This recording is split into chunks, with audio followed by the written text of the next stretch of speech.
All right, good evening, everyone. This is a meeting of the Northampton Board of Health. Today is January 15th. It is 5:30. Um, this evening, for members of the Board of Health, we have Dr. Suzanne Smith, Dr. Cynthia Swopis, myself, Dr. Joanne Levin, and Janet Grant is not here tonight. Meredith, could you introduce the staff, please? Most certainly. Tonight we have with the DHHS, we have Director of Environmental Health, Amy Hutchins. We have one of our public health nurses, Em Moulton. We have our administrative assistant, Kelly Constantine. And I think that is it. And myself, Meredith O'Leary, Health Commissioner for the DHHS. Great.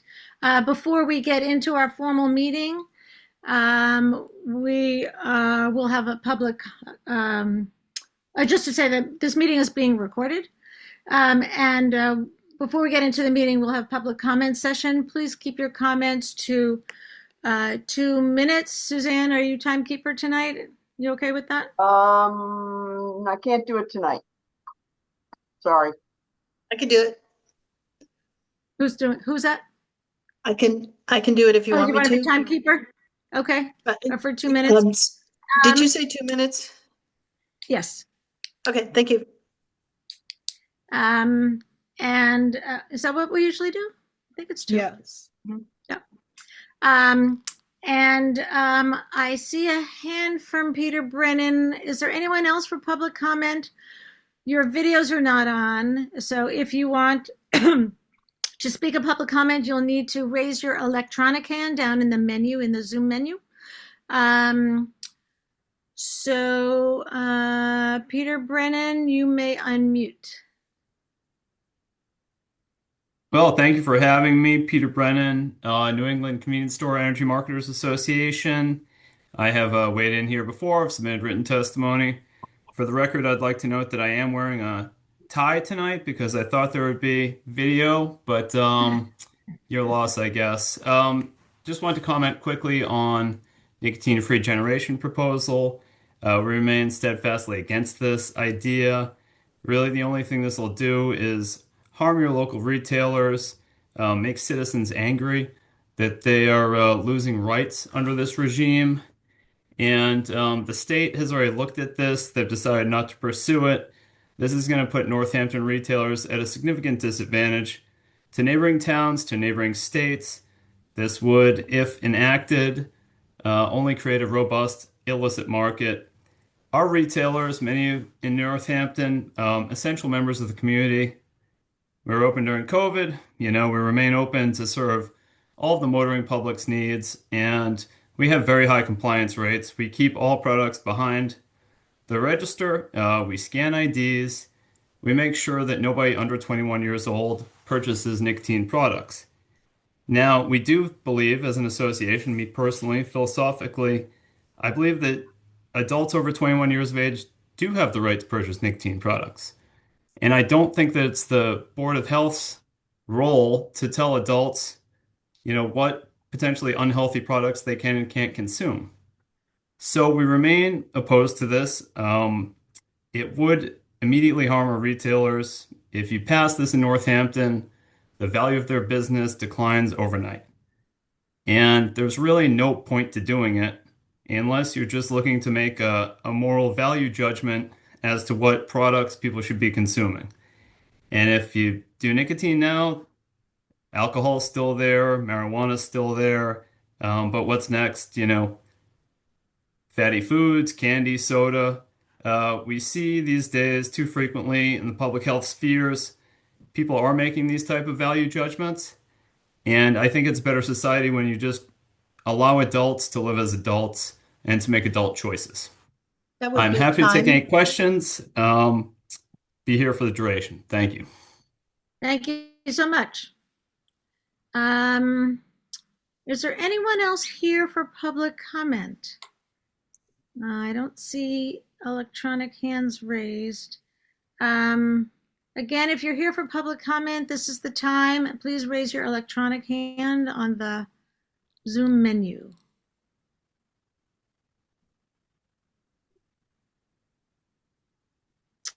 Uh, Heather, you may unmute, but you will also be a guest of ours later. Okay, thanks. I wasn't sure if I should speak now or later. I can just save it for later if you'd like. I'm Your also a choice. Northampton resident, so I could do both.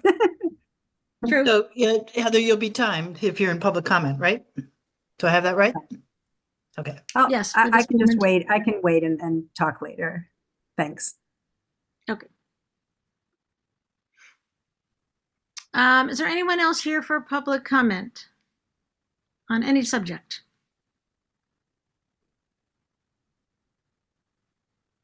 Peter, you've already spoken. Anybody else? All right. I think that will be the close of our public comment session. Thank you.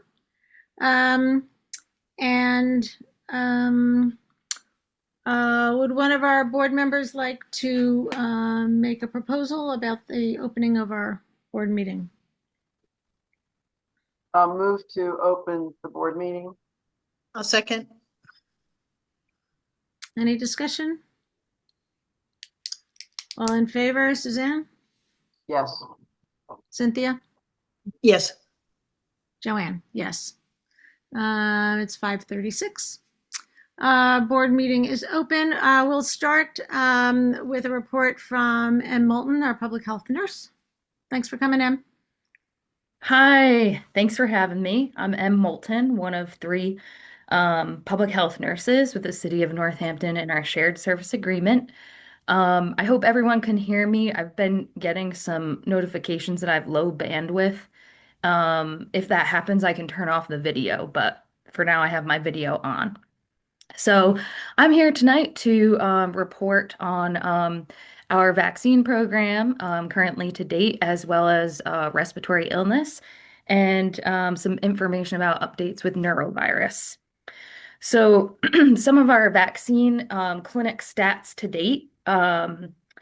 The Division of Public Health Nursing held COVID and flu clinics this respiratory illness season at 34 clinic sites. We administered 1,665 doses.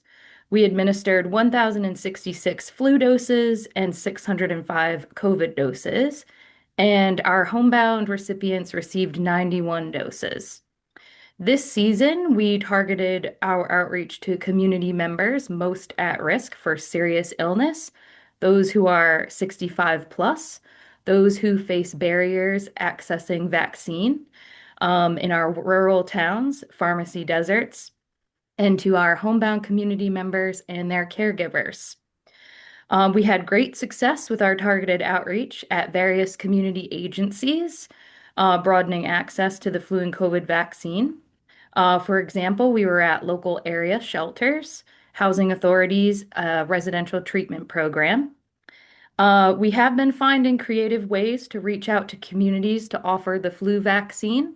However, that has been a little bit more challenging. There's been a little bit more disinterest dropping off now that we're into January. In regards to our respiratory illness infectious disease report, as you may have seen in the headlines, respiratory illness emergency room visits for the flu has been very high. It is low for RSV and low for COVID, so very high for the flu. Vaccination rates in Massachusetts as of January 2026, we're at 11.5% vaccinated against COVID, 34.8% vaccinated against flu. Here in the city of Northampton, we have 46% vaccinated against the flu. Our city of Northampton BioBot COVID wastewater is high. There was a spike, a drastic spike during the holiday season and a sharp plummet where it's now trending down. As mentioned, flu levels are severely high in Massachusetts and rising. We have not reached the peak yet. We've had, unfortunately, 66 deaths due to flu this season as of January. We've had 62 adult deaths due to the flu. We've had 4 pediatric deaths due to the flu. All 4 pediatric patients were unvaccinated. Um, as of December 1st, 2025, the Massachusetts Department of Health recommends the routine investigation of neurovirus disease events for 2 age groups, children under 12 and adults 80 years and over. Historically, we would get a positive result back and follow up on every neurovirus. But in the past few years, they had seen a huge increase in neurovirus um, cases. And they had found that there was some issues with false positives, and we really want to focus our efforts on investigating the individuals in those age groups that experience the most severe and prolonged illness. So that is folks under 12 and adults over 80. With that being said, we still support local like congregate care settings and schools during confirmed neurovirus outbreaks. So we have great working relationships with our community health agencies where we help them implement, infectious disease monitoring and what appropriate cleaning agents to use. So that is still in place. If folks are interested in accessing the dashboard, the Massachusetts Respiratory Illness Dashboard, that is still on our website under the Division of Public Health Nursing. And that's it. Any questions? Thank you, Em. All right. Thanks for Cynthia? having me. Thank you. Yeah, just Hold on. thank you. There's a question. Sure.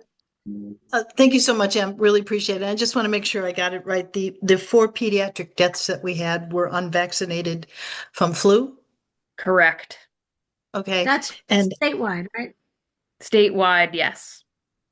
statewide. Thank you. Thanks for clarifying that. And the 95 homebound vaccinations that we did, that's under our shared services agreement, not just Correct. North. Yes.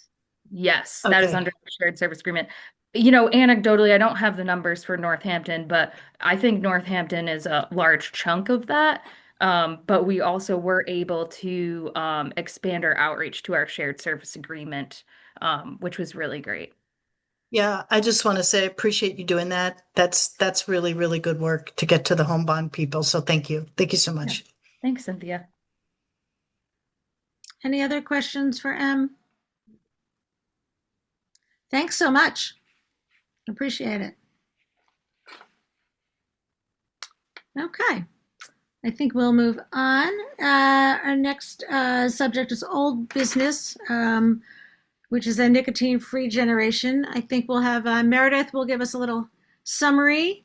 And then we have Ken Elstein and Heather Warner as guests who can speak after Meredith. And then we'll open it up for questions. Take it away, Meredith. All right, I'm just going to give a little background. The Board of Health has talked about nicotine-free several times over the last year or so. We decided to amend our tobacco sales regulation with other public health strategies and put this on pause until we gathered more information and had more time to talk about it. So back in October, I think we did our amendments to our sales regulation. And now with the new year here, we want to bring up nicotine-free generation again. So I just kind of want to give a background of and just a refresher on what NFG is. And then we'll have Ken and who else is here with us tonight? Heather. Heather. Oh, Heather, I'm sorry. I can't see you guys anymore, so it's really strange because I shared my screen. Ken and Heather come on, and they too have some information that they wanted to provide us. So, what is nicotine-free generation? NFG is a birth date-based policy that gradually prohibits the sale of all nicotine products, including cigarettes, e-cigarettes, vapes, smokeless tobacco, and oral nicotine pouches, to anyone born on or after a specified year. Individuals who are not currently able to buy nicotine products will never be able to purchase them, even as adults.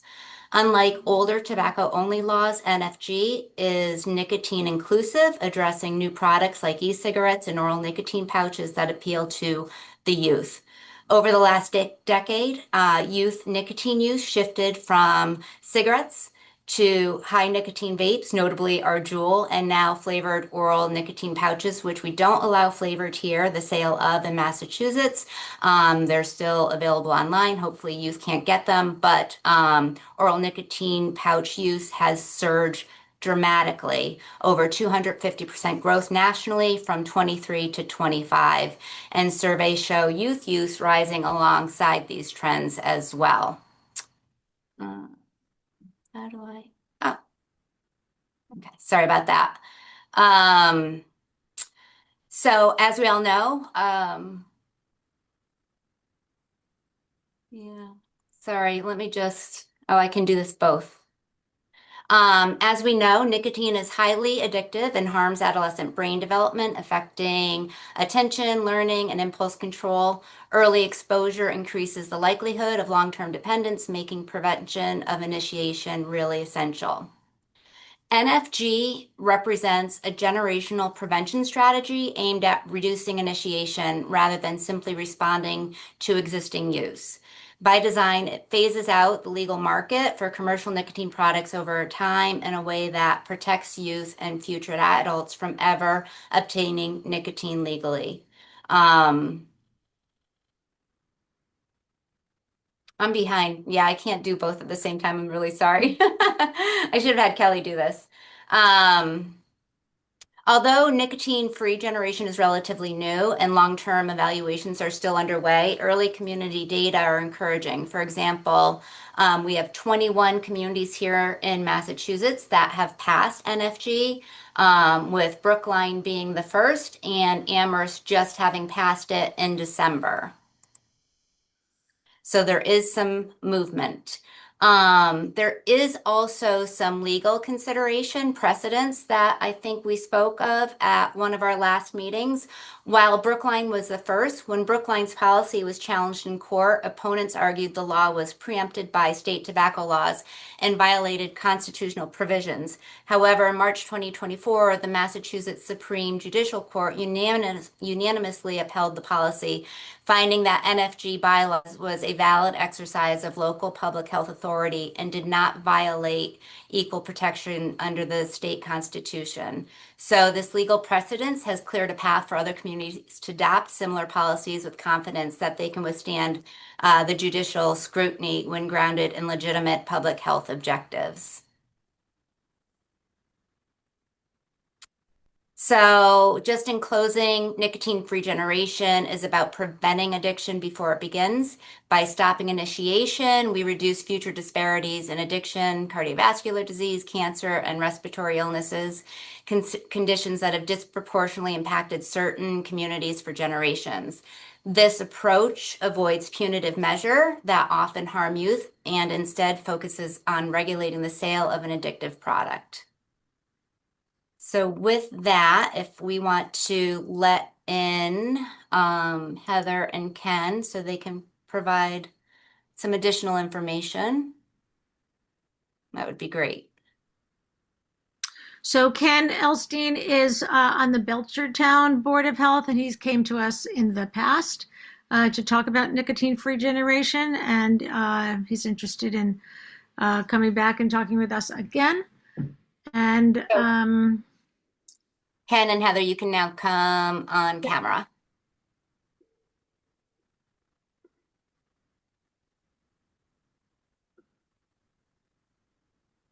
Oh, look at that. I see myself. welcome. Okay, hi, I'm Ken Elstein. I am finishing my sixth year, so I'm running for re-election to the Board of Health in Belchtown. Previously, I was on the Select Board, and I'm past president of the Hampshire County Select Boards Association. First of all, thank you, Board, and thank you, Meredith, for that introduction. One thing that is subtle, but I think it's important, is that nicotine-free generation is really completely different from alcohol prohibition in the 1920s and 30s. For one thing, correction on the slide, it's not a prohibition of 21-year-olds buying. It's a prohibition of licensed nicotine dealers selling it. It's also no criminal penalties. You're not going to see Elliot Ness breaking into speakeasies and arresting all the customers. Possession is not a consideration here, and there are no criminal penalties. It's strictly civil. So that is a really important difference, and it comes up in a number of meetings. In the public session, we were told that the only purpose of doing this is some kind of moral statement. I would argue that all efforts to reduce addiction amongst young people, nicotine addiction amongst young people, have been successful. There's some really good academic studies in relation to the introduction of nicotine tobacco 21. I guess it was 2003 in Needham. It took them, by the way, it took over 6 years before the second municipality passed it. And yet they cut their nicotine use amongst high school students by almost 50%, which is a number unheard of in public health. We are way ahead of that now. We have 21 municipalities since the Supreme Judicial Court voted for it. What we're really talking about here is, and I'm giving, these numbers are probably pretty good. You have a 21-year cohort of about 450, perhaps 500 people. And we're talking about saving their lives, trying to prevent them from getting addicted to a lifetime of nicotine.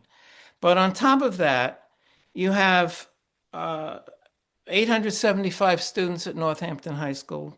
You have 434 students at Smith Voc. You have the Clark School for the Hearing. You have others who have graduated from high school who are out there, and we're trying to prevent them from becoming addicted. Now, I'm going to go directly to perhaps the best experts on nicotine addiction and use amongst young people. I'm going to give you a direct quote. A primary way youth get access to tobacco products is from consumers of legal age. Now, you might think that might have come from some radical group or something. That particular statement appears on convenience store windows in Connecticut, and it was written by Philip Morris International. Philip Morris International, who does a tremendously effective job of marketing tobacco products, nicotine products, vapes, and the like, are obviously the leading experts. At least they spend the most money on research. And they're telling us that the way young people get it is from people of legal age. It's not because they go in, and some do, into internet sales or steal it from their parents or whatever. Most of them are getting it from people of legal age, at least according to Philip Morris. Thank you very much. I think they make the best case for this. We were really happy that, I guess it was about 6 or 8 weeks ago, South Hadley passed it and Amherst passed it, because Amherst alone has 26,000 undergraduate students in UMass and the other two colleges. And you also have Mount Holyoke in South Hadley. So 4 of the 5 colleges are now covered by nicotine-free generation. The only one left is, Smith. Now, Smith, according to what I read online, they have 2,578 undergraduates, almost all of whom are under 21. And almost all of whom have interactions on a regular basis with people of legal age to buy it. I might note that a majority of vape users are women and girls. And vapes, of course, are now in many places, much more common use than traditional cigarettes. And of course, the industry keeps going. So I want to say a word about our experience in Belchtown. We were the first in the valley to pass it. We did it in December of 2024. So we've now had an entire year of experience. It's been basically seamless, and part of the reason is it affects so few people. It obviously affects our 10 merchants, and it affected, maybe 20 people young people in the age 21 cohort who would be involved. Your city is about twice the size of ours, but it really hasn't had a tremendous impact. I have not heard a single pushback on it at all. I've heard from some merchants that they find it easier to check IDs when they look for a year rather than calculating how old somebody is. We did do we just as we do for under 21 sales. One of our people got a grant, and we did test purchases for a 21-year-old to go in and actually buy nicotine. And 8 of the 10 stores passed the test. The other 2 are now subject to fines, which I hear they're appealing. But basically, it hasn't been a big deal. It's not like lots of people are angry at us. It's pretty simple. And maybe I've talked too long, and I can. I see also Maureen Busby is on here, and Kate may be Professor Silbaugh of BU, but they may have something to say also. But and obviously, I'm here for questions as well. Great. Thank you. And Heather, do you have anything you want to Heather. add? I think Ken covered a lot of it. I mean, and I'm not sure if Ken covered this or not, but I think one of the things that impresses me about nicotine-free generation is that we continually, as nicotine use rates by young people continues to go down, and fortunately it has been going down, the industry keeps coming up with new innovative ways to attract young people. And so, when we saw that cigarette use went down almost, to negligible use amount, out came Juul. And we had this incredible epidemic of youth use and youth addiction, which we are still on the tail end of and dealing with. Vapes are still the #1 product being used. They are on the decline, but now there's another new product, the nicotine pouches. And, I do have some of the county data that Spiffy collected, showing some of the use rates for smoking and for vaping. I think the easiest thing is probably just to send you links to that, and I can send my letter to you as well. I could screen share, but they're pretty small and detailed. So, but then when we also did some in-depth analysis of the pouch data, and we're seeing that is doubling every couple of years that we're doing our survey. And particularly young men have been marketed to by the Zyn product. And just to describe these products a little bit, one of the things that vaping and nicotine pouches have in common is that they use synthetic nicotine. So they're not even a tobacco product. And if you go to Philip Morris's website, they've actually hijacked the Massachusetts slogan, "Let's make smoking history." And you'll see that on their landing page of their website. And they say, "Ask us more." And so when you dive in, what you hear is that they're leaning into the smoke-free products, like what they would consider vaping, but also these pouches. And again, which are both synthetic nicotine. One of the advantages for them with the synthetic nicotine is that they've designed it very specifically to enter the bloodstream very rapidly. In addition, the potency is so high that it really just addicts people right away. The other thing about it is that there's no beginning or end. Like with a cigarette, your lungs rest in between its use, or your body recovers from the nicotine. But with some of these products, it's just continual. So the addiction, the ability to get addicted is very high. So when people talk about this being a personal freedom issue, I think about addiction and about the marketing tactics, particularly where there was marketing to young men, and then we saw young men's use of pouches is like, triple that of general public. And so it's not accidental. It's not a right. This is an industry that is sort of shamelessly, um, going after young people because that's their formula for marketing, is that we need to get young people when their young brains are young and it's still vulnerable to dependence, and to creating a dependence. So it's amazing to me, that how Northampton has been a leader in a lot of the policies that later were adopted statewide, the age 21 to purchase, banning flavors, and these are the reasons why in Massachusetts our rates have gone down as compared to the nation. And we need to keep diligent, though, because they keep innovating with new products. Nicotine-free generation just allows the simple person, the regular resident of communities, to stand up to a huge industry that will continue to market to our kids and just eliminate that in a much more permanent way so that the new innovative product just can't come on the market here in our towns.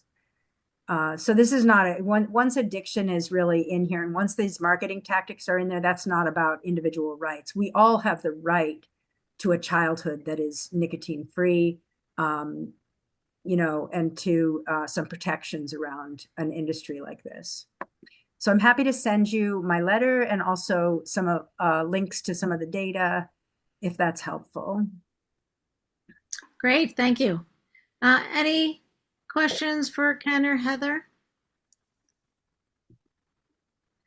Ken, when you started, how did you choose the date that you wanted to institute this? And when did the enforcement come about? Because I've seen Brookline seems to have done it a different way. And I'm curious what your thinking was about that. Well, we had started actually, I think a few months after you had first looked at it. We began, I think it was in October of 2024.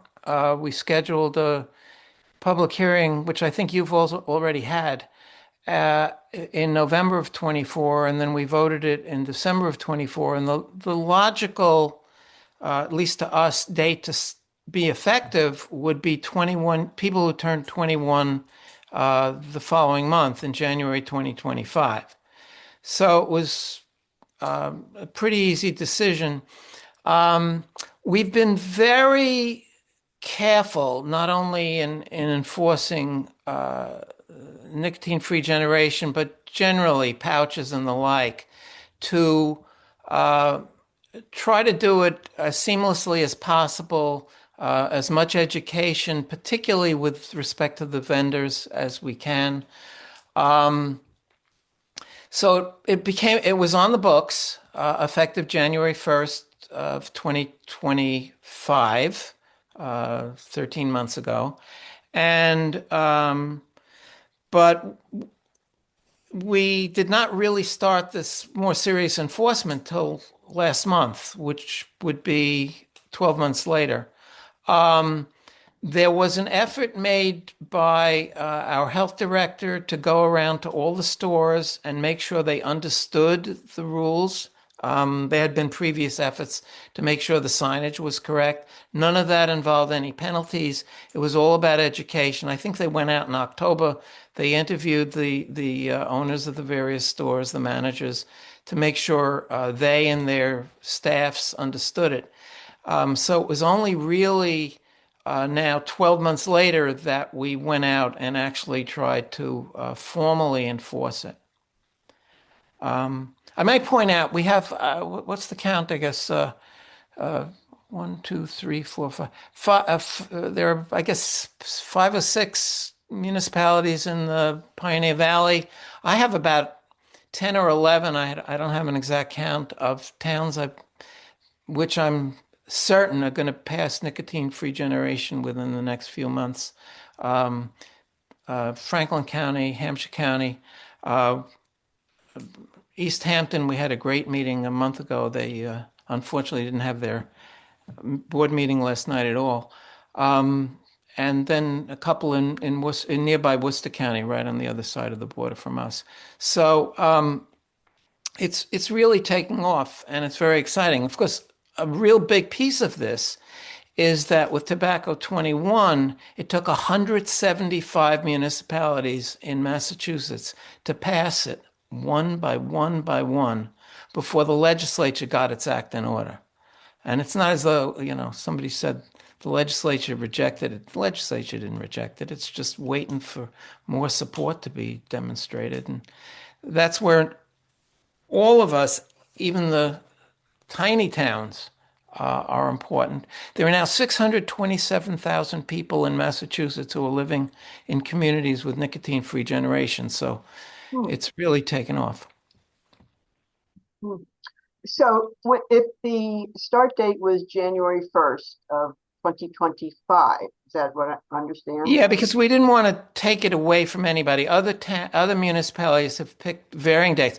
Conway just said effective today, and today was something like October. I mean, you can do anything you want. It's so when you say it's effective that day, you mean that is the day. If a person has not reached the age of 21 by that day, they cannot purchase tobacco products. I mean, there's the initiation date, but then there's the date that is the cut point. Yeah, they were the same. One of the municipalities actually said it's effective immediately, but it takes effect, but the age would be the following January 1st. And that was just like moot because it wouldn't have affected anybody for the period from that date, whenever it was November through January. But you're pretty much free to pick your dates. One thing, it's my understanding, and I'm no lawyer, is that you could not do something like, oh, let's just set the age to 25 or something. I think that would be a violation under Massachusetts general law. But nicotine-free generation very clearly, in a unanimous decision by the Supreme Judicial Court, can be done by boards of health anywhere in the state. So can I just add something?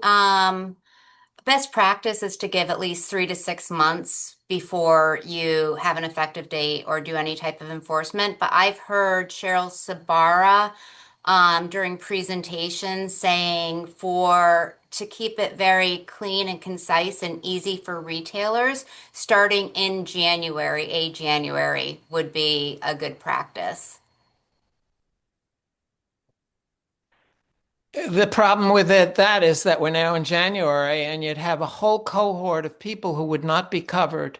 And probably, I don't have the numbers in front of me. I could look that up, but probably a third of the municipalities have a non-January 1st date because they've been doing it staggered throughout the year.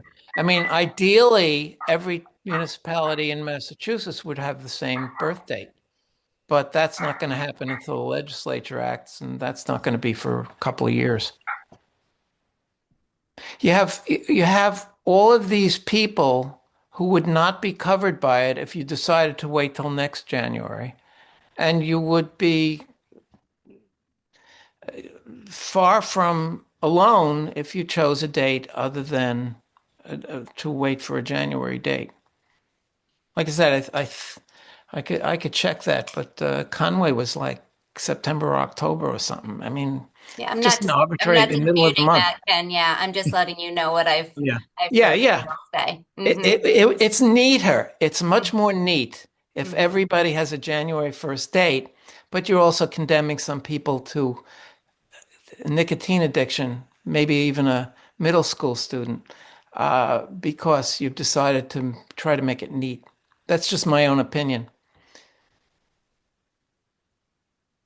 Would our date, just help me with my math, I apologize if I'm wrong, but would our date be 2005? If you, yes, because people who were born in 2005 turn 21 this year. Right. But the question is, could we do January, meaning we're already a little bit late, or do we have to go forward? Well, okay. I've had this conversation before, in other towns. The reason you would like to do a forward date, even February 1st would be a forward date, is we like to say no current person who is allowed to be sold nicotine products will be affected. If you chose tonight to vote for it, and I think legally you could, by the way, I don't know if you'd want to do that, but legally you could vote for it tonight, then you would only have 15 days worth of people who would be affected by that. One of the towns did that. I don't remember which one. I guess about a year ago. They voted for it. But of course, you don't actually have to enforce it. You could say this is the rules, and not. Like I said, we went an entire year before considering any penalties for merchants. And it's not like they can't buy it. There's always going to be leakage. But it's such a small number if you were to do it with a date of either January 1st or February 1st, or as opposed to waiting an entire year and losing an entire cohort. And of course, you'd lose the whole group of kids in high school and middle school who would be affected as well, indirectly. I can see some problems of springing this on people. Just suddenly one day we announce that if you're not 21 by today, you cannot buy cigarettes. That's a big change. It affects a lot of people. And I think we need some time to educate the public about what we're doing and our intent. And also point out that we are joining other towns in the valley if we move this way. But I think springing new policies on people for something like this it is not going to go over well. Yeah, I mean, one of our larger vendors told us that he might get, and we're a different sized municipality, but that he might get a couple of people every couple of weeks who come in and are denied. Remember, you're not springing this on the buyers. You're only, quote unquote, springing it on the sellers. The buyers can go elsewhere and buy it. It's just less convenient. But they can't buy it in the city if we do right. That's right. And that's information that people need to know. I mean, if they think they're running down to Cumbies to get a pack of smokes and they walk in the door and find out at that point that they can't, I don't expect people to react positively. And we want people to be engaged in this and understand why this is happening. It's a very different type of policy around tobacco use. And I think the public needs some education.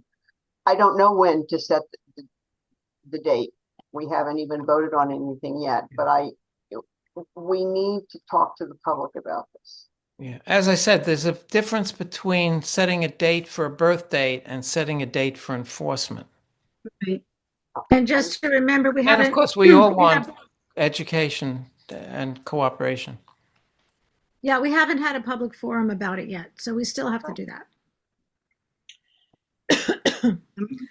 Any other Discussion. Someone said we did have a public forum, but I don't thought you did. recall it. Didn't you have one?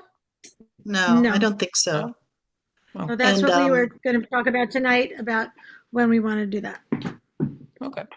I We'll be back. think I guess I just don't view it as springing it on if we delay enforcement. So that's just my own sort of perception. I did want to ask though, Brookline had a, Meredith, maybe you can help me on this. They were calling it an ordinance, and that it went to their town meeting members based on the information that we received, and we got the vote at town meeting. But the Board of Health actually has the ability to do this, right? Yes. So what was going on there? Maybe Ken knows. Yeah, Brookline doesn't have a Board of Health. I think that's a correct Oh. statement. And so they did it that way. Of the 21 municipalities, I think 19 of them have done it by boards of health. I had Oh. a good reception from Deerfield last month, and they also don't have a board of health. They have a select board that acts as a board of health. So they would be the appropriate authority there. So, but I'm pretty sure that the reason in that Brookline did it the way they did it is they have a different form of government, at least to that extent. I didn't know that was possible in the Commonwealth, but I learned something new in reading that document. Three. Yeah. And I did attend Amherst's public hearing, which was, I don't know, last summer. I think you were there, Ken, just Yeah. to hear what people were saying. It was interesting to me that there are, every community is different, but there were a lot of UMass students there talking about, and they were on that cusp, that 19, 20-year-old cusp, and they were talking about how their friends, they're just like, I got to get my friend to stop. I got to get my friend to stop, and this can be helpful. So I was just, that was just kind of interesting. Yeah. Cynthia, I think also for some communities, they want to double down. So even if they have a board of health, they want it to go through their select board or their, whatever their process is, city council, select board, just to double down. I think especially in the beginning when there might have been legal challenges, but you definitely, boards of health have the ability to do that.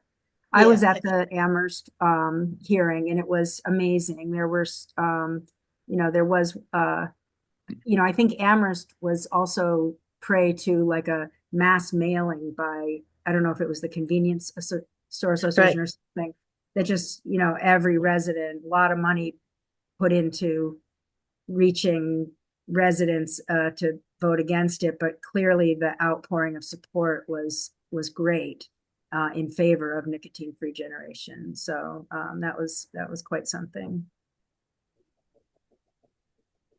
Okay, anybody, any final questions or comments? Board members, do we want to have a public forum? You ready to schedule that? Or is there anything else you want to know? Are they reacting to a draft document that we're putting together, or we're just having y'all come and talk about this? We could have a draft document. We would have to pick a date. The change in the document would just be one line that says people born after this date may not buy nicotine products. That's the only thing that would be. That's all it is. And so we can put that as a draft in our guidelines if you think that that's important. Meredith, do you agree? Yeah, that would, yep. So what you said, Joanne, is true. And also we would amend our definition section to explain what NFG is. So if you wanted to do that so you could see it, that's not a problem. Maybe it's just me, but I think this is a difficult concept to get your head around, what this actually means, that you're picking a date you're picking a date when this will start, and then you're picking another essentially another date. We're saying that this is the date where people have to have turned 21. It's it's I don't know. I think it requires some explanation. I may be just dumb about my math here. Yeah, I mean, I think you're right. It's like there are two important dates. One is when it goes into effect and Mhm. what the birth date is. And Right. I think in the end it doesn't end up being too complicated. But yeah, just definitely a need to do that. Because the alternate, I mean, uh, we would get pushback on that perhaps. And I think it's something that we might have to take as opposed to the alternative of going in January 1, 2027. That's the sort of the way I look at it. I mean, we get pushback, yeah. But Cynthia, I can see the conundrum. what do you think the basis of the pushback would be? Well, well, I actually don't think I was sort of responding to your concerns, Hmm. Suzanne, about it being like, how's this going to be viewed with these two different dates? Uh, Um, I just I think mean, it's confusing. yeah, definitely. I mean, I have to tell you, I've looked at this thing for now. Has it been 2 years almost, right? Hmm. And I've been like going like this and really confusing. Hmm. Um, but I, you know, with all the towns that came forward, I actually called East Hampton because they were supposed to have a public hearing this month, and I wanted to go to that one too, but they can't, like you said, Ken, they canceled their meeting, and I'm not sure when their public hearing is going to be. So the more I see and read about it, and the more it's like it's going to be a rough start, but it's worth it. Ken? Yeah, if I may, you can probably, I mean, the questions you're raising about consistency, I guess, is what you're talking about here, are certainly reasonable, and we want the public to buy into this, certainly. I mean, you could do something like pick April 1st, 2026 as your effective date and pick April 1st, 2005 as your birth date. The choice of a calendar year is really quite arbitrary, and it would be, nice if you were doing this 3 months ago or 9 months from now, but uh, here we are in January, and different municipalities have decided to deal with these particular questions in different ways. And I would just encourage you to try to do it as soon as possible because these kids are getting older and they're getting more exposed. It's all about the kids. Was the enforcement date made public? I mean, that's yet another date that that could confuse the situation. I mean, were people told N- this is the date that this is beginning, but we're not going to No, enforce it no, no. until. Beginning in January of 2025, people would walk into our tobacco merchants, and very few, small numbers, by the way, and say, I want to buy a pack of cigarettes or something. And they would ask for their ID, and the ID would say they were not born in the appropriate year, which would have been 2004, I guess. And they would say, oh, we're not allowed to do it. And the signage was all up that said that.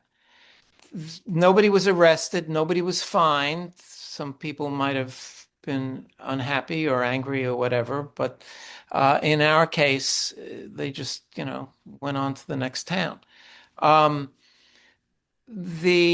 of course, those people had never been sold nicotine products legally, ever, because they had just turned 21.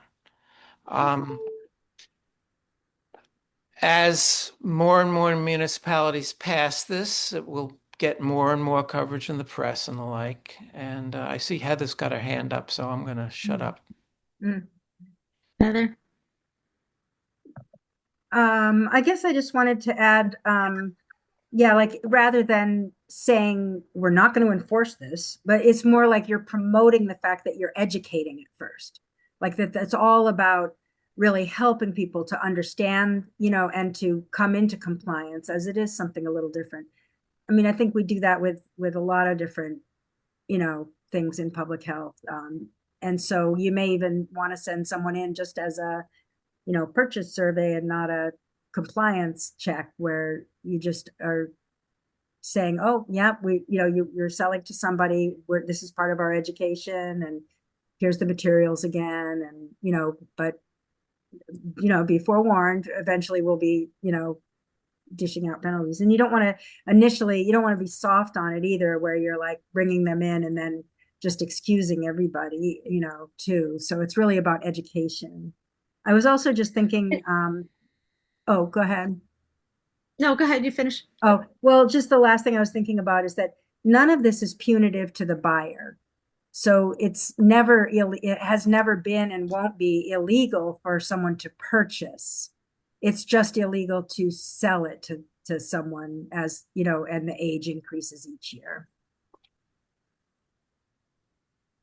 It's sort Yes, of I an was just equity. going to say Mhm. about enforcement. It's been the way our inspectors work is that for the first few months after we put a new policy in, they do education and they don't enforce things, and they do. So that's just sort of standard for our inspectors to do things that way. It's Board just an members or internal, Meredith? it's an internal policy.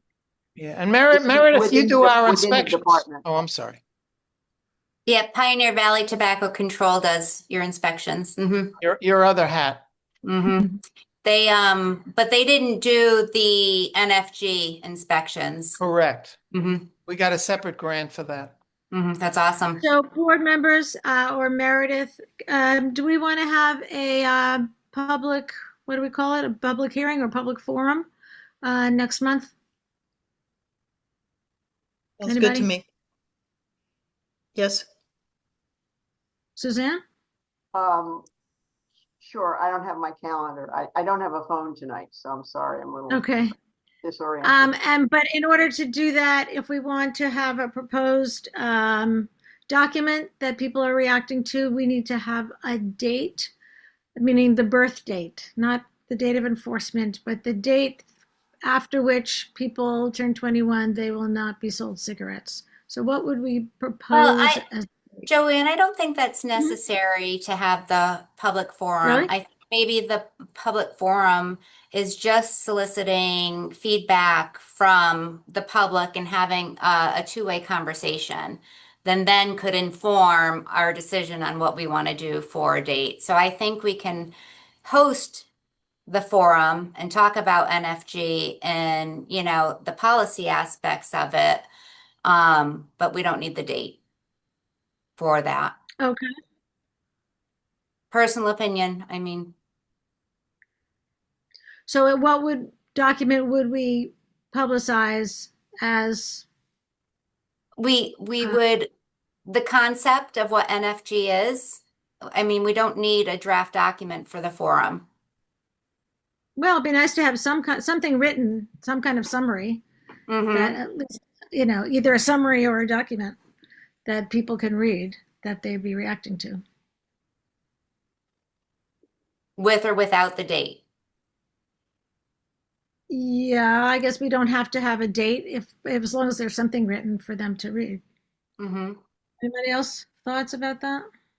The explanation, the bullet explanation that was given initially, Meredith, was very informative about what this is and what the intent is.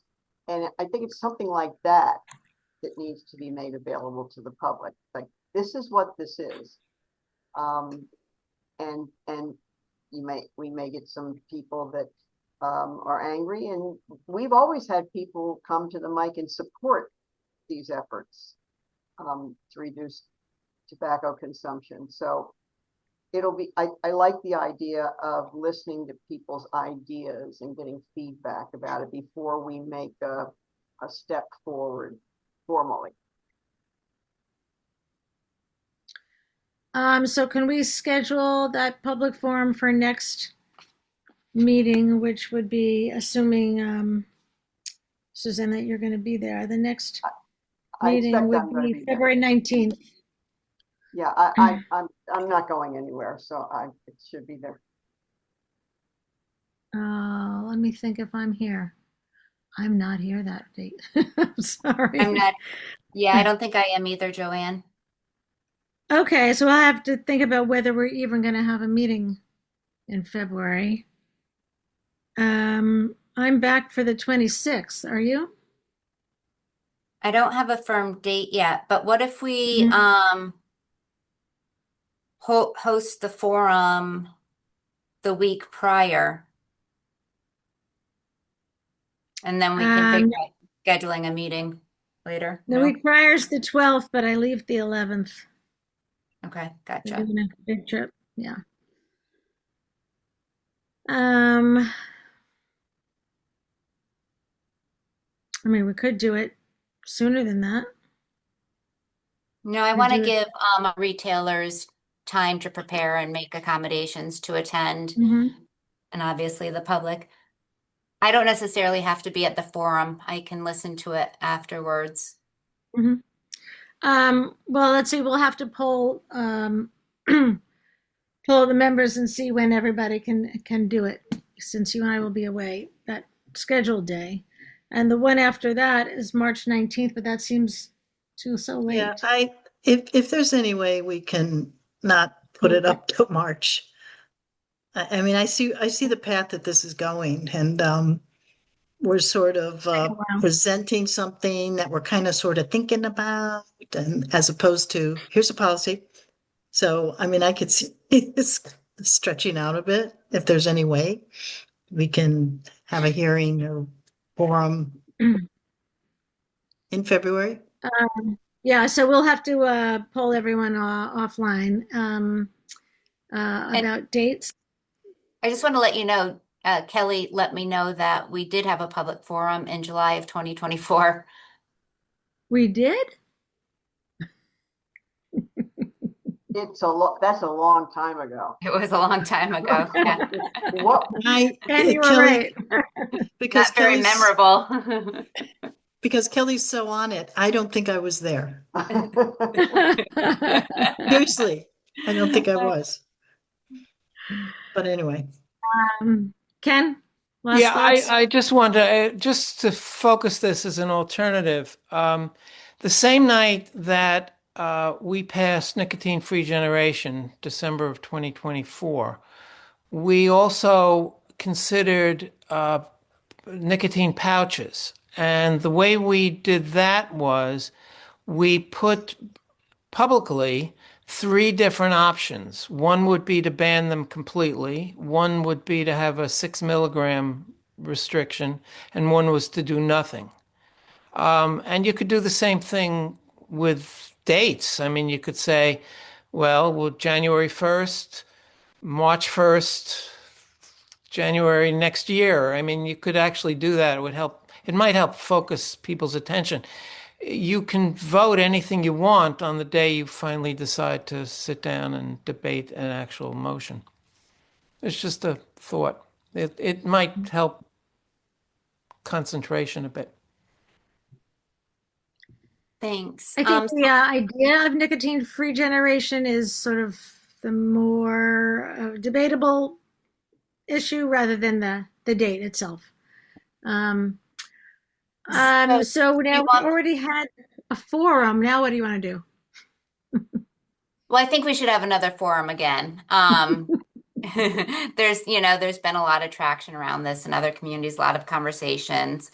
So I think if we can't come up with a date now, maybe Kelly can do a Google poll with our board members for a public forum in February. And we'll host that. And then have at our March Board of Health meeting, have a conversation with our board members on how you want to proceed. And then if you want to proceed, then have the hearing the following month. So that would get us to April. Wait, It, I'm confused. February. You just said a forum in February Mm-hmm. and then a March. meeting in March. I think the board would want to come together and discuss the findings at the forum Right. and decide whether or not they want to move it forward and have a hearing. Oh, well, hearing. so here we go with the difference between the forum and the hearing. Can we just do the hearing? Do You we need can, both? there's nothing saying that you can't, but our kind of like our best practice when we have a policy, a big policy change is to host a forum. It's up to the board. But yes, you can go right to a hearing. But to go to a hearing, you have to have a solid recommendation, date, A document. all Yeah. that. Yeah. Mhm. We did our hearing the same night as a vote. We just closed the hearing and then went to Oh, yeah. debate it. Yep. Right. So it'll be a February hearing, a March meeting, and an April, sorry, February forum, March meeting, and April hearing and vote.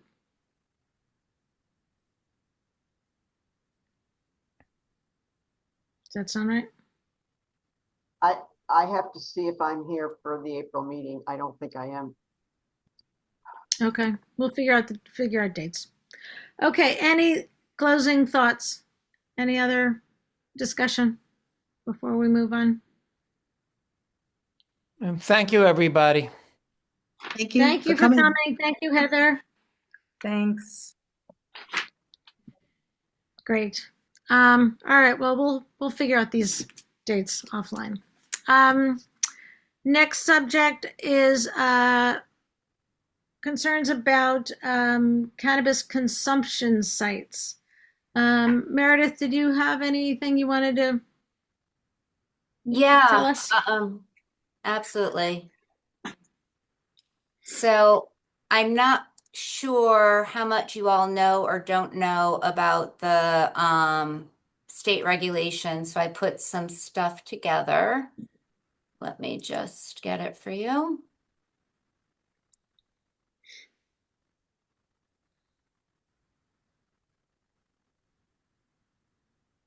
Hmm.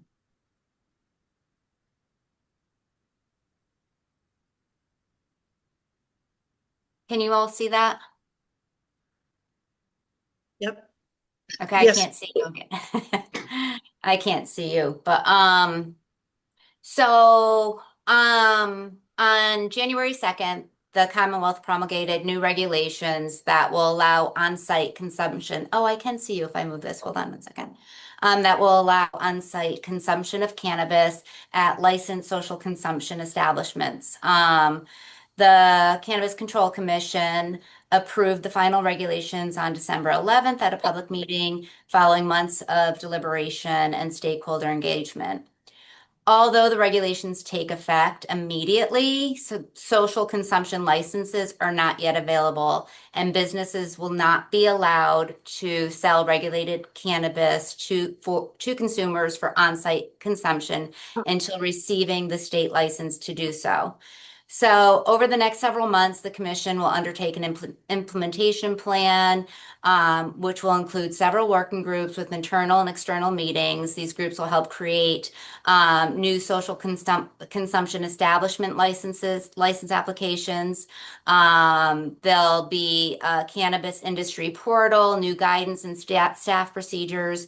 New responsible vendor training will be formalized, public education campaigns, and so on. But separate from the commission's Oh, from the commission's internal processes, municipalities also have to opt in to allow social consumption locally by a referendum, ordinance, or a bylaw. In our case, it would be either by local voter referendum or by the city ordinance, which means city council and or the mayor would have to bring forth an ordinance and pass it. So local governments have retained authority to shape additional requirements, including like zoning, hours of operation, proximity to schools, so on and so forth. So there are, when it does become available, there's going to be 3 different types of licenses that you can apply for. You can have the supplemental license, which is for existing dispensaries adding on-site consumption areas like a tasting room. There'll be a hospitality license, which is a standalone business like a cafe or a lounge, which is partnering with a cannabis supplier. And then you'll have an event organizer license, which is for temporary events such as festivals or concerts, allowing on-site consumption. So in Massachusetts, we do have robust public health safeguards into this social consumption framework. The regulation states that you cannot have a consumption site. If you have a consumption site, you cannot have alcohol or tobacco on the premise. There's a last call requirement, which you have to end serving 30 minutes before closing. Everyone has to go through responsible vendor training, which is focused on impairment. There needs to be a transportation strategy developed with local public safety partners. Consumers can take unused products home, but it has to be in opaque, child-proof, child-resistant bags. Menus for products must include estimated onset times for intoxication, and daily purchase limits is 20 milligrams of the Delta 9 THC per consumer. In Massachusetts, social consumption sites they do prohibit indoor smoking of combustible cannabis products. Outdoor smoking may be allowed if authorized and managed to avoid a nuisance. Non-combustible methods, so vape pens, edibles, tinctures, are allowed indoors under staff supervision, again with THC limits and age verification. Consumption areas must be separated from a sales area and designed to allow for monitoring from a smoke-free location. And then if there is indoor vaping allowed, ventilation and air filtration compliance with building and health codes. This framework raises questions about how it intersects with our amended 2014 City of Northampton Board of Health prohibiting smoking in the workplace and public place regulation.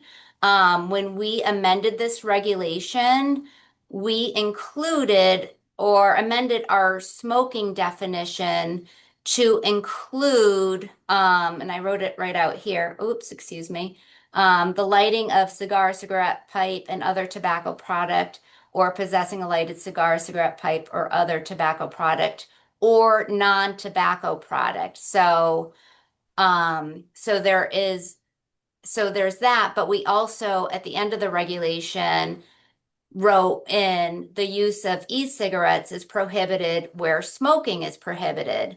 So I've tried to get clarification that because of us being kind of forward thinking when we amended this regulation, if this one segment, this one portion of our regulation automatically will supersede from cannabis being vaped inside a cannabis consumption cafe. So still looking to get clarification on that. My hope is that it does. So, Meredith, Yep. is food permissible? Prepackaged foods, no TCS or PHF foods. So you can, right. So like packages of potato chips, candy, that kind of stuff is allowed. I mean, that's going to be something that consumers will want. I would imagine. Yeah. Yep. I when I think about cannabis, cannabis consumption sites, I'm trying to think who the actual consumer would be. Like we've talked with a lot of we did like a little focus group with different demographics asking if they would use a consumption site, and a lot of people say no, that it's not appealing to them. So trying to really figure out who the demographic is for these types of sites is interesting. But I also did kind of like a national comparison of what states are doing in terms of public health measures. So local control really does matter. Most states like California, Illinois, New Jersey, ourselves included, are an opt-in. The smoking varies. The smoking rules vary. Nevada and Alaska allowed controlled smoking indoors. Michigan and some localities restrict smoking to non-combustible forms. Um, Sales versus bring your own cannabis is something that states do. Some states allow on-site sales, like Alaska, California, Nevada, New Jersey, while others require consumers to bring their own products, like Illinois, Michigan, and Maryland.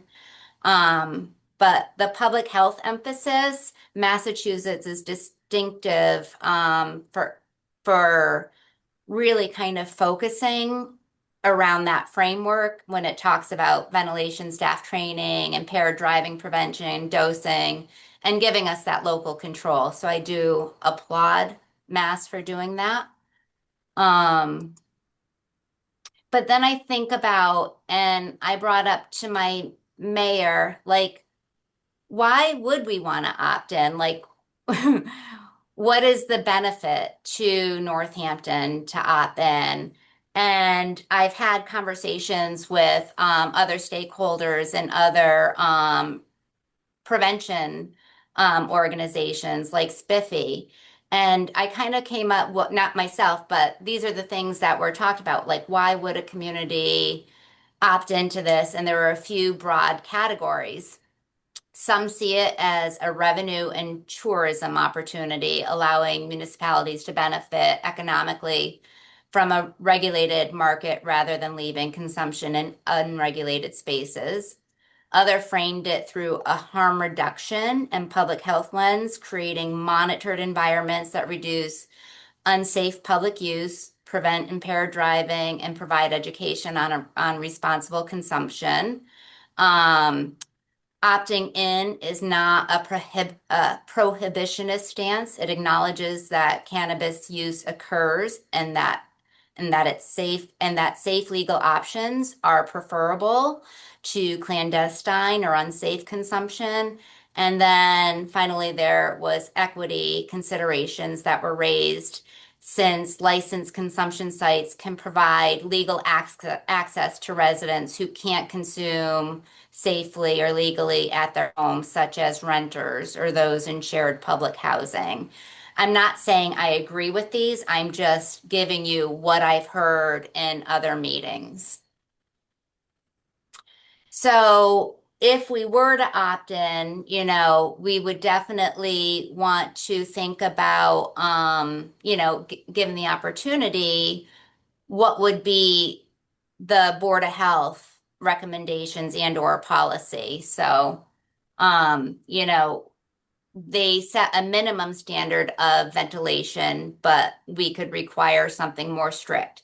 We could think about odor and nuisance control or outdoor smoke being a nuisance and prohibit that. We could do stricter dosing limits. We could do capping like we do with other substances like tobacco. So those are just some things that I thought of offhand. But in summary, the state law authorizes these sites. You have to opt in. If there's not an opt-in, you cannot have any type of consumption site. And the opt-in again is either by ballot or an ordinance. So someone would have to champion the ordinance. And that's about as much as I took out and felt like could kind of all get us up to speed and on the same page. Meredith, do you have a sense among the decision makers, the city councilor, the mayor, that they're interested in opting in or not so much? So, I asked the mayor if she had a sense and if she leaned one way or another, and she didn't. She said if there were establishments clamoring at her door, yes, then obviously she'd put some more thought into it. And she thought there would be, and there's been none since the passing. And I think if there was to be a city councilor who is interested in championing this and bringing it forward, that they would have asked for input from me. That's usually the way it works when when an implication in public health, and I haven't had that either. But it's been a very busy January, and we have 4 new counselors, so I think, they might just be getting their footing. I'm not sure. Yeah, I think it's still early in the process. Meredith, do you know any more details about what was called transportation strategies? Like, So, does anyone who consumes on site have to have a transportation plan? so it's I remember reading strongly encouraged and recommended, but I feel like when I was doing a deeper dive into it, it was written more for like more urban communities that have ride share types of I forgot what they call them, more like Ubers and but they didn't call them Uber. Things in place where they could do it. But here out in Western Massachusetts, it would be really hard. So it'll be interesting. Like I said, there's going to be subcommittees kind of addressing these situations. So I'll be interested to see what comes out of it. But right now, it's a strong recommendation. And Meredith, under the previous administration, previous mayor, I recall when the dispensaries were coming into being that we were kind of, I'm going to use the term, it may be a little too pejorative, locked out of weighing in on the number of dispensaries, that it was going to be this open, Wild West. Let's take them all. Let's get as many as we can. So what I'm hearing now is that because of our tobacco regulation, first of all, we're going to have a role to play about either sticking with that or changing it or adapting to um, a new initiative, meaning these sites. So do you think this sounds to me more like a mayoral city council final decision, right? With the Correct. hope that they'll come to you, Joanne, someone and say, hey, what do you think? Correct. We don't have a lead role, right? We don't have a lead role. I've asked the question, could a Board of Health prohibit them through regulation? And the answer was clear as mud. So I can't tell you. I would think that we have the authority to do so, but again, not sure. I think because there is a requirement or going to be a requirement to have a host community agreement, that's where we can really have input. So if city council wanted to create an ordinance to opt in to this, or the referendum through ballot was passed, that they would start to talk about what a host agreement would look like. And that's where I feel like we would have a lot of value and input. And then if, they didn't listen, I think we as a Board of Health could pass a regulation. Is there a deadline for opting in? So there is not that I know of. And I feel, I read recently that the state won't even have licenses, one of the, those licenses ready for 6 months to a year. So it'll probably be 2027 before they start licensing. I heard that from beginning to end, they anticipated the process would take at least 18 months. Mhm. But I think it's not too early to start asking Yeah, city yeah, council or the mayor what they're thinking so we can get thinking. Yeah, I am meeting with city council. They're gonna come and do a DHHS tour the 13th of February, I believe. So I'll have ears of the council and just talk about public health matters that they're interested in, and so we'll see. There's a meeting tonight at 7. Should be interesting. a meeting with the No, cannabis. no, a city council City meeting council? tonight at 7. Yeah. Oh, This is their first meeting since this went into Hmm. effect. All right, we'll see what happens. Any other questions or discussion? I don't think we need to rush into anything. But keep our ears open. Yeah, Um, I think the non-combustible smoking is what I'm really interested in. Like yeah, if these do happen to, if the city does happen to opt in, like I'm gonna be a strong advocate for no smoking, whether it's combustible or non-combustible, because to me, that's taking public health like 2 decades backwards. Like that's what yeah, I'm really going to kind of stick my heels in. I I would think that would agree. be an interesting proposal because for like edibles or something, I think there's the onset of the effect is way late, like 2 hours or something like that. So how that would affect people's interest in this, I don't know. Um, I don't know. Hmm. A quick Amy? question. Um, and isn't like the consumables like adulterated food when it's not in a dispensary? Or will this take that away too? I don't know. I That's a don't good know. question because I think a lot of the things are gummies or chocolates or things like that, right? Yeah, so right. So we don't have the authority over those.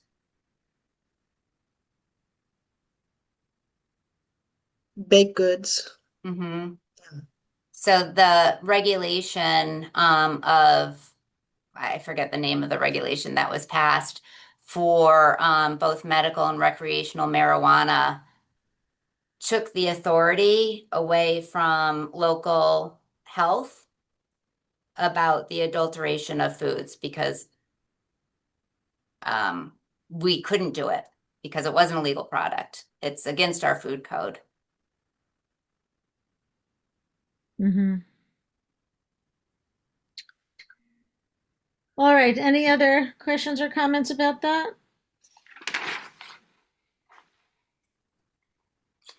All right. So, Meredith, if you hear anything, you'll let us know. Sure, yep. Um, Great. Thank you. You have any updates for us? Yeah. So through the DHHS, we're going to be offering mini grants to support efforts that prevent opioid misuse, reduce of overdose risk, and improve access to treatment and support recovery through our opioid settlement funds. Taylor has been working really hard on creating an application. We're going to have it available online, and also we can mail a hard copy as well. So organizations can apply for this opioid settlement funding. Um, our priorities obviously are going to be around prevention, so education, youth wellness, harm reduction, naloxone, overdose prevention, peer outreach, treatment access like peer navigation, referrals, post overdose follow up, and recovery support through peer support, family services, recovery groups, job and housing support. I'm excited because we have this money that every year the city of Northampton gets a certain amount. And Originally, it was my hope that there was going to be overdose prevention site regulations passed and that, we could put that money towards that. But that seems like it's, especially with the new administration in DC, that's a long way off now. So we started utilizing the money last year, and we gave Tapestry some funding. And I think Taylor came and talked about the matching grants that we have also provided. Taylor and Lauren came to a meeting recently. And this year, we're also giving funding to the Northampton Recovery Center, and Manna, the drop-in center, wrote a matching proposal to Rise as well. So thinking about how we can get this money out in the community. So also for an update, today is Thursday. On Tuesday, I attended a measles tabletop exercise at Smith College. And a tabletop exercise is just a discussion-based simulation where we worked in teams and walked through a realistic emergency scenario, in this case being measles. And in all actuality, like, it could happen at any time now with the amount of measles that we're seeing. I'm happy to report, I don't know if you all remember or not, but we did have a measles case here from a professor at Smith who went on sabbatical and returned and had measles. I think it was in 2017. There were a lot of lessons learned from that event, but no one that was at the table at Smith was there then. So I was able to bring up a lot of things that I had recalled. But at the end of the day, from my observation, was I'm super excited that I was invited to the table, and Lauren Davin too, our emergency planner, was there with us as well. Smith has an exceptionally high measles vaccination rate, which I was really super jazzed about. What I was even more jazzed about is health services at Smith takes all of the vaccine records they receive and put them through their portal that then feeds into MIS, which is the Massachusetts Immunization Database. So within 5 minutes, they could get the vaccination status of all of their students because it's in MIS. Where in 2017, they physically had to go into student files to look at vaccination status, which was a super time suck back then. So, and we also identified where students would quarantine and isolate if the need were to arise, because that also was a real big issue back in 2017. And just so you all know, in 2025, the calendar year of 2025, the US reported 2,242 confirmed measles cases, according to the CDC.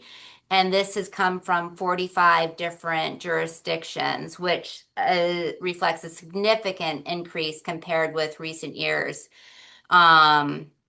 With more than 2,200 confirmed cases reported in 2025, this is the highest level in over 30 years. And it really may put us in jeopardation of losing our elimination status for the measles, which, if you don't know, in 2000, measles was declared eliminated from the US. And so that would be so it's not happened yet. There has to be continuous measles transmission for at least 12 months to get reclassified from elimination to, it would be endemic at that point. So, which might happen, in 2026 if we continue at this rate. So that's So, my Meredith, update. if we had changed our status, what are the ramifications of that? Joanne, honestly, I don't know. I mean, I think it's just more cultural awareness and talk more about like this is a preventable disease. Like, get your vaccine. I mean, the ramifications is, obviously for our youth, our babies. Like this is serious. Herd immunity come into play with this at all? So I think it's Joey might know, but I think it's 93% for measles of herd immunity. It was 95, but I don't know. Thought it was And I think it's 95. different. Yeah. I think it's different for measles because of the and how infectious it is.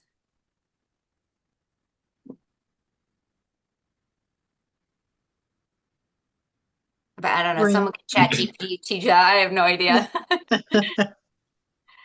I Uh, just a lot of the radio stations, and when I hear about losing our status as eradicated measles, everyone talks about losing our status, and it just seems like there's some political ramifications of that. But I don't know what it is. It's more than just the fact that measles is around. There's something else about it, but I don't know. Um,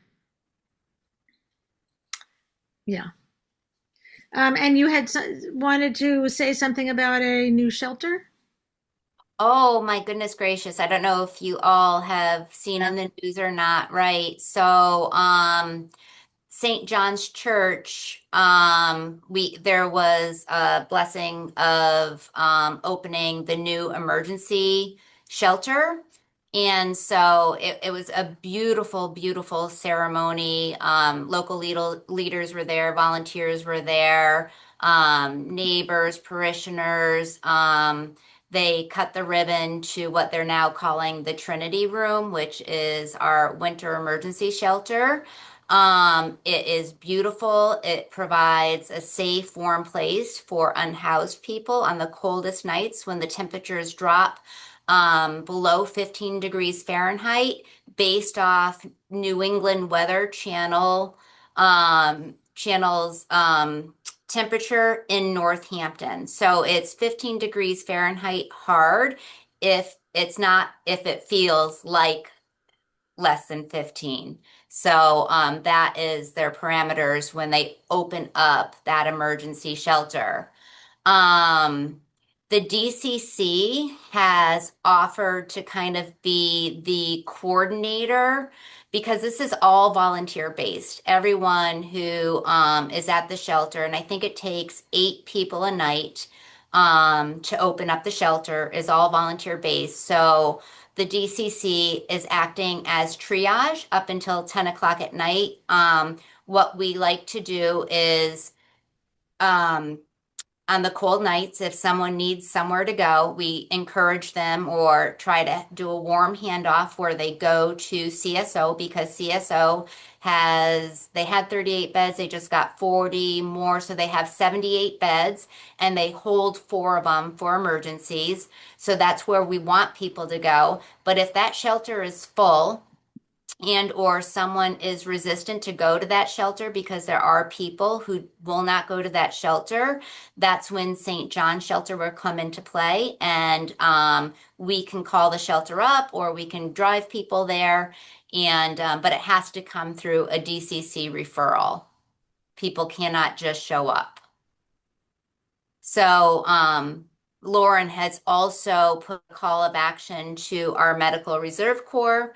Um, and I think they announced at the ceremony that they had a list of 74 volunteers, Wow. which I thought was really astonishing because I was really worried would they get the volunteers? At first, when I learned about this, maybe a couple months ago, I was sitting around the table with folks from St. John's board with uh, Reverend Woofendent, with Manna, with CSO, and they were talking about this. They asked if DCC could actually do the overnights. And I said, that's really out of our purview. We can't. And that would be scope creep. And I don't have the staff. We're under resourced already. So I let them know about Lauren being the MRC coordinator, and we have over 2,000 volunteers, MRC volunteers, that, we should be able to garner some support. Because I remembered when we were doing the shelter at the high school, I mean, Lauren and I, ran that shelter for 2 months, and it was really largely off volunteers. And we did garner a lot of support through the MRC to help run that shelter. And training for the volunteers, we're just not putting them into a shelter. Tapestry and CSO has provided training for the volunteers, which has been really, really awesome. This is just this kind of, the ribbon cutting ceremony on the 8th was an amazing way to come into the new year. Just kind of rerouted me back into the community and gave me faith and hope that, there's still a lot of good out there. And we, as the city of Northampton, are really strong when we come together, and how we can move mountains. I don't know if you heard or read, because I think 22 ran something, and there's been a couple articles. Reverend Wolfenden, I can't even remember her name right now. I'm sorry. It's something like that.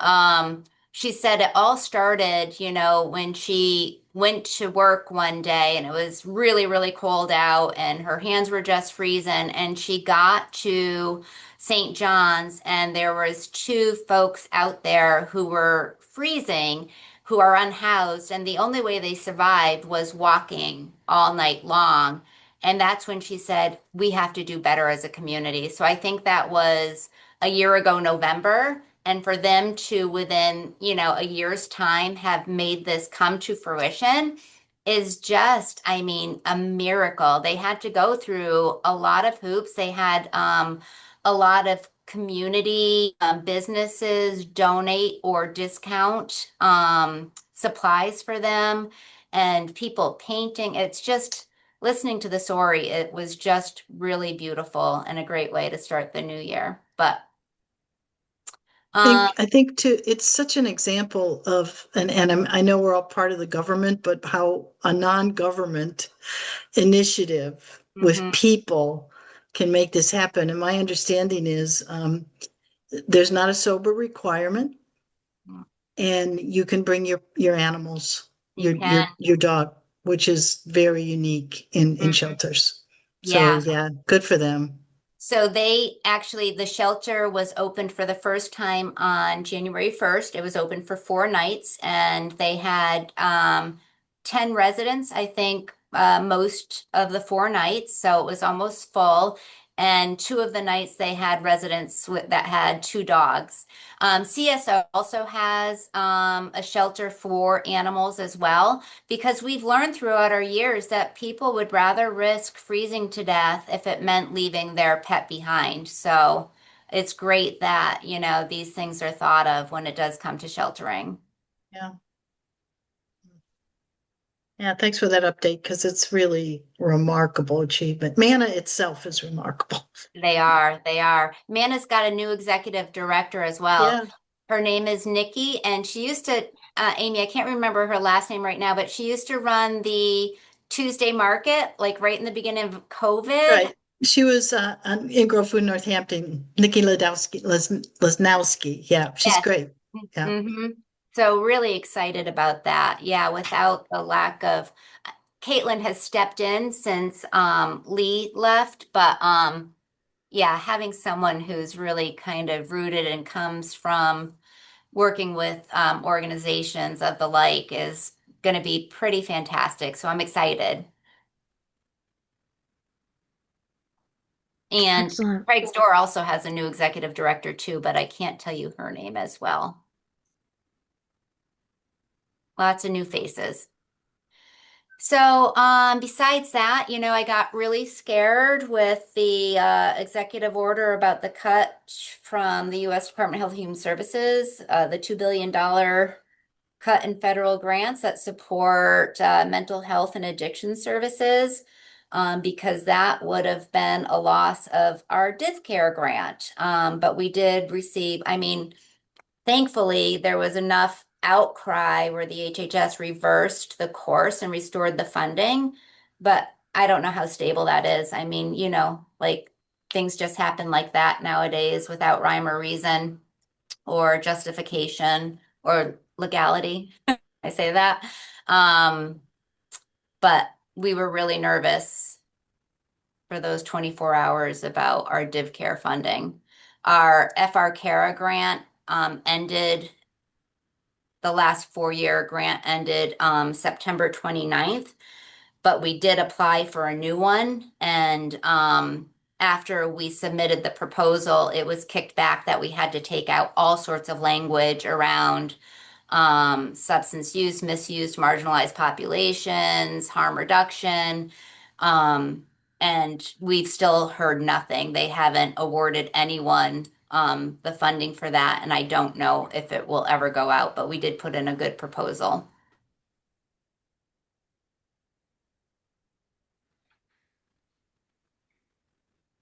Amy, anything Great. else?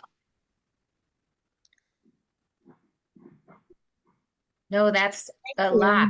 It is a I lot. haven't listened to last month's meeting yet. I'm interested. Michelle presented with CPE. Yeah. Yep.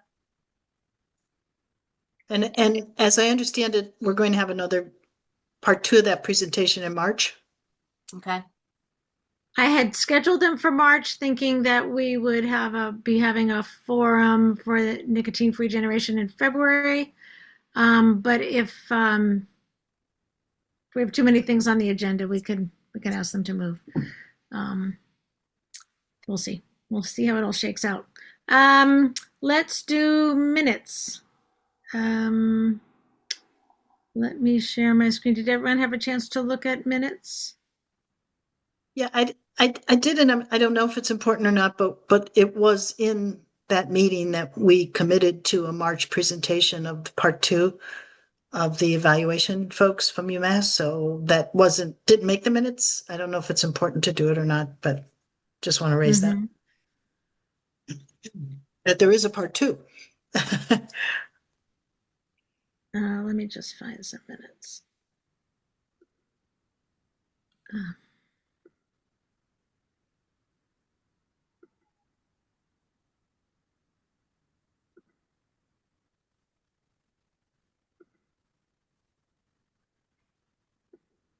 Everybody see minutes here? Any comments other than, let's see if there's a comment here.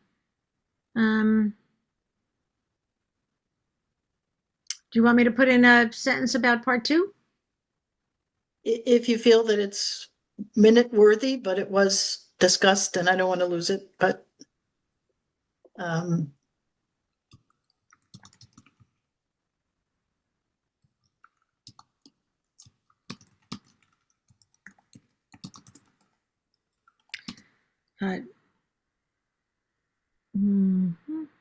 How's that? yep, but part 2 as opposed to Yep. at.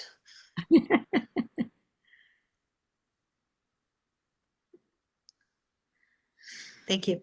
Any other comments?